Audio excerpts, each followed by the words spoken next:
कि 2 दिवसीय राष्ट्रीय अधिवेशन दिल्ली में शुरू हो चुका है। ये भारत मंडपम से ताज़ा तस्वीरें आप देख रहे हैं, जहां प्रधानमंत्री नरेंद्र मोदी आप देख सकते हैं, गृह मंत्री अमित शाह, रक्षा मंत्री राजनाथ सिंह और राष्ट्रीय अध्यक्ष जेपी नड्डा भारत मंडपम पहुंचे और वहां पर राष्ट्रीय अधिवेशन का शुरुआत हो गई है।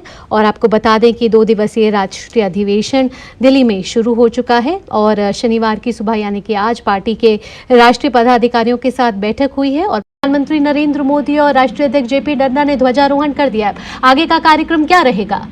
बिल्कुल, हमने देखा कि प्रधानमंत्री नरेंद्र मोदी, बीजेपी के राष्ट्रीय अध्यक्ष जेपी नड्डा, गृह मंत्री अमित शाह, रक्षा मंत्री राजनाथ सिंह ने ध्वजारोहण किया और इसी के साथ जो राष्ट्रीय अधिवेशन है बीजेपी का, उसकी शुरुआत औपचारिक तौर पर हो गई है।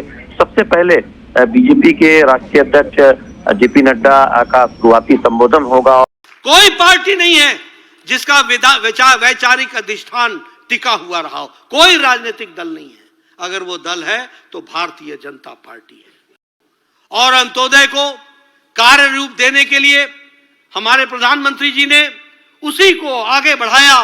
सबका साथ, सबका विकास, सबका विश्वास, सबका प्रयास, इस बात को आगे बढ़ाने का काम किया। और इसी को फिर से जब लोग भारत की जनता को छोटे छोटे जातियों में बांटने के प्रयास में लगे हैं, जब वो वोट बैंक की राजनीति को आगे बढ़ाने के लिए लगे हैं, जब वो सरकार में सबका भागीदारी लेकर के बनने का प्रयास करते हैं और उसके बाद वो सरकार किसी जाति विशेष की हो जाती है और उसके बाद वो सरकार किसी विशेष वर्ग की हो जाती है, इसको अगर किसी ने इस संस्कृति को बदला और इसको चैलेंज किया तो वो हमारे प्रधानमंत्री मोदी जी ने किया। और आज ज्ञान के माध्यम से जी फॉर गरीब, वाई फॉर युवा, ए फॉर अन्नदाता और एन फॉर नारी शक्ति। अगर गरीब की चिंता हो गई, अगर युवा की चिंता हो गई, अगर अन्नदाता की चिंता हो गई, अगर महिलाओं की नारी शक्ति की चिंता हो गई, तो देश की और समाज की चिंता हो जाती है। इस बात को आगे रखा है। और इसीलिए जब हम इस बात को कहते हैं तो हम आपके सामने गौरव के साथ कह सकते हैं, आज ये नारे नहीं हैं। प्रधानमंत्री गरीब कल्याण अन्न योजना, 80 करोड़ की जनता को अन्न की व्यवस्था करना और उसके कारण 25 करोड़ की जनसंख्या गरीबी की रेखा से ऊपर उठ जाती है और नए अरमान और नए पंख के साथ आसमान की तरफ बढ़ती है, तो यह भी हम सबको देखने वाली बात है। और जब हम बात करते हैं प्रधानमंत्री आवास योजना, 4 करोड़ 10 लाख मकान बन गए, पक्के घर, जिन्होंने कभी सपने में नहीं सोचा था वो घर बन करके तैयार हो गए। और आगे भी हम लोगों ने बड़ा लक्ष्य लेकर के प्रधानमंत्री जी चले हैं ताकि कोई भी गरीब कच्चे मकान में ना रहे, उसको पक्की छत मिल सके, इसकी व्यवस्था की गई। आयुष्मान भारत योजना, इससे मुझे भी जुड़ने का मौका मिला। 9 महीने के अंदर इतनी बड़ी योजना, 55 करोड़ लोगों को 5 लाख रुपए का सालाना गंभीर बीमारियों से लड़ने के लिए उसकी व्यवस्था करना, यह काम किसी ने किया है तो वो आदरणीय प्रधानमंत्री मोदी जी ने किया आयुष्मान भारत के तहत। का क्या होगा और मध्य प्रदेश का क्या होगा? क्या यही भाषा नहीं थी? क्या ऐसे ही नहीं बोलते थे?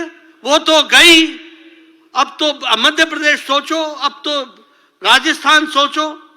मैं आपके सामने बताना चाहता हूं कि छत्तीसगढ़ की जो जीत हुई है, हमने वहां पहले 3 सरकारें बनाई हैं, 3 सरकारें चलाई हैं, लेकिन 3 सरकारों में भी जो जीत हमको मिली उससे कहीं ज्यादा जीत इस बार हमको मिली है। 90 में से 54 सीटें पहली बार भारतीय जनता पार्टी जीत करके आई है, 54 सीट्स आउट ऑफ 90। और हमारा वोट प्रतिशत वो 33% से बढ़कर 46% हो गया, 13% हमारा वोट प्रतिशत बढ़ा है। यह छत्तीसगढ़ की कहानी मैं आपको सुनाना चाहता हूं। और मैं चाहूंगा हमारे सभी लोग जो राजनीतिक दृष्टि से जानना चाहते हैं वो इसको स्टडी करें, किस तरीके से प्रधानमंत्री जी ने जो रणनीति बनाई है, अमित शाह जी ने जो रणनीति बनाई और जो हमारे सभी लोगों ने उसको क्रियान्वित किया, उसके कारण आज छत्तीसगढ़ जहां हार की बात करते थे वहां जीत में, और वह भी अकल्पनीय जीत तक हम पहुंच पाए, वो भी हमने देखा है। मध्य प्रदेश में लोगों ने साफ कह दिया था, एमपी के मन में मोदी है, मोदी के मन में एमपी है।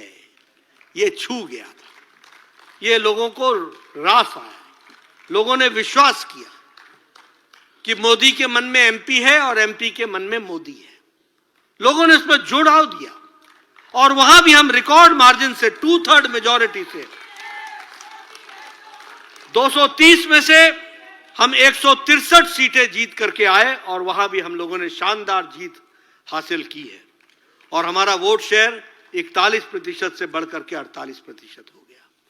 राजस्थान में हमें कहते थे 50-50 आएगा नहीं आएगा, 50-50, वहां भी हमने सरकार बनाई और वहां भी हमने 3% की वोट वृद्धि की और वहां भी हमारी सरकार बनी है। लोग तेलंगाना के बारे में चर्चा करते हैं, मैं अपने साथियों से बोलना चाहता हूं, कई बार हार में भी जीत होती है और हमने ये जीत हासिल की है।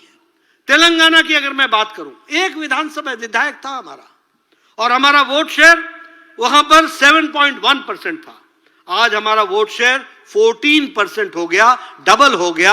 8 विधायक हमारे चुन करके आए हैं। अगली बार हम किसी तरीके से छोड़ने वाले नहीं हैं, वहां भी हमारी सरकार बनेगी, इस तैयारी से हम लगे हैं। मित्रों, ये सब काम जो इतनी बड़ी जीत हासिल हुई, प्रधानमंत्री मोदी जी के नेतृत्व पर जनता ने विश्वास किया और आप सभी कार्यकर्ताओं ने धरती पर जो अथक मेहनत की और उसको वोट में ट्रांसफर करने में जो आप लोगों ने काम किया, आप सब लोगों को बहुत बहुत बधाई और आप सब लोगों को भी साधुवाद जिन्होंने इस काम को आगे बढ़ाया। आप देख रहे हैं जियो 9 न्यूज़।